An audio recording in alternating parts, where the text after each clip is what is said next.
we are talking about virtual cultural heritage. Could you explain briefly your project? Oh, there are several projects which I did in that area. So one of the projects is based on the Yunnan Garden in Singapore, an old Chinese garden which was first established with the university in the 1950s and has some really amazing features of walking path structures and this Chinese pavilions and a huge gate and a monument and all of this, and beautiful old trees, of course, also.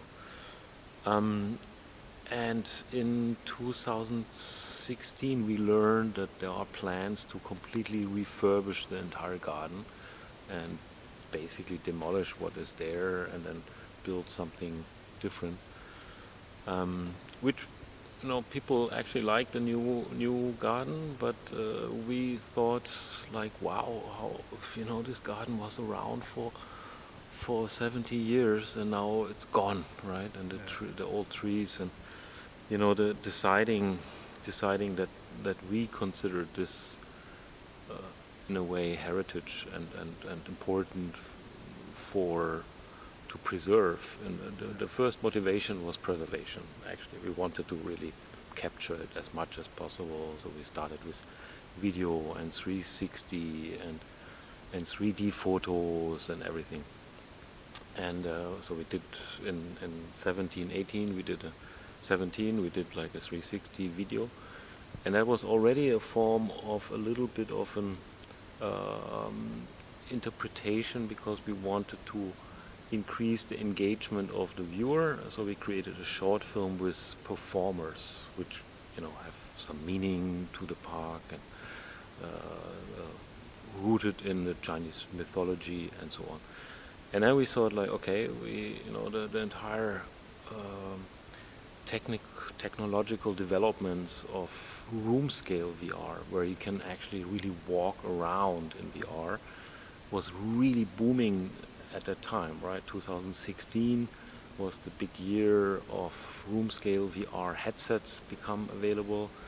Unreal Engine, real-time game engines became really accessible for creators, and that led us to explore like, hey, can we recreate the entire garden in 3D, right? And that allows us to then walk around in the garden. And we did that. So we spent like an entire year with one assistant and some more student helpers to build this entire garden in 3D. And at the end we thought like, okay, that's interesting, now we have the garden in 3D. And people went in and said like, wow, this looks so real, fantastic. But there was no story. And how do you create engagement, and how do you also maybe as an artist, from an artist perspective, make a statement, what you personally feel, right? This is why is this important? Some educational aspect also. Yeah, in a way also educational. First of all, I think it's important to find a way to engage the audience, right? It's always important, right? Else they lose interest. And for us, it was a little bit, I have to admit, an experiment in combining, abstract shapes of kind of like a landscape almost, with the realistic recreation. And but the abstract landscape was not just like randomly selected. It was also a recreation of the garden, just with absolutely insufficient data, which used the same software used for virtual heritage, but just used in a way so that it created chaos. So, and that was basically already like where I as an artist can make a decision, and say like, hey, this is interesting. The normal researcher who's only interested in realistic recreation would discard it, would throw it away and say like, wow, that's not accurate, right? But me as an artist, I can say like, this has you know, there's an emotion in that, right? In this accident or in this glitch or in this, you know, fragmented aesthetic, because for me it represents the broken down, the cut down garden, right? So that was one aspect where we combined basically, or found a way to, you know, show to, you know, I don't know, like find a way to not only visualize but also you know, enhance an emotional response in the audience going through this landscape and then discovering like, ooh, what is this dancer? To spread the message. Yeah.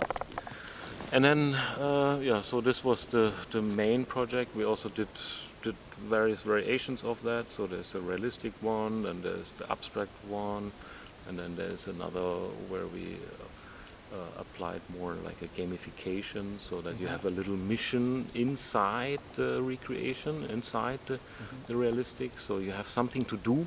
Yeah? And that's also good. And then the next project I worked on was this recreation of, or the intention was to recreate scenes from a lost film, which doesn't exist anymore, right?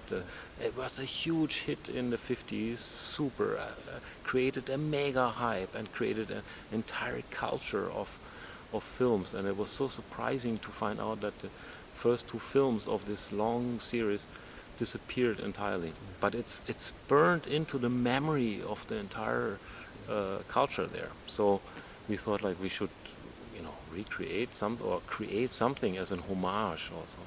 And it started again with like basically recreating an entire village, kind of like as a cultural heritage project, right? So as realistic as possible, so you can really go in there. And that also has the educational aspect, right? I even worked with the National Institute of Education together on that, so the people can learn something about the architecture of the late 19th century, how to build these wooden villages. And then we combined that again with storytelling, using, you know, elements from the film, but combined it also with fantastical elements, which we completely made up, right? So we actually have this also scenes where we really recreated scenes from the film, like, or I mean, the way it took us like a year to even find a proper description of the film. We had to dig through some archives in Kuala Lumpur to find even to get a sense what happened in the first film, right? And then we started identify the key scene, the most important scene, the transformation into the vampire, from the pretty girl into the vampire, and we did recreate that. But again, for me, I had a completely different idea of what the final result will be. So that led us again to say like, no, we need to be more artistic. We need more freedom, right? And now the people go in there and they're really engaged. They're really, you know, it works as an homage, and at the beginning it works still as like, wow, I've never been in an old village built out of wood, right?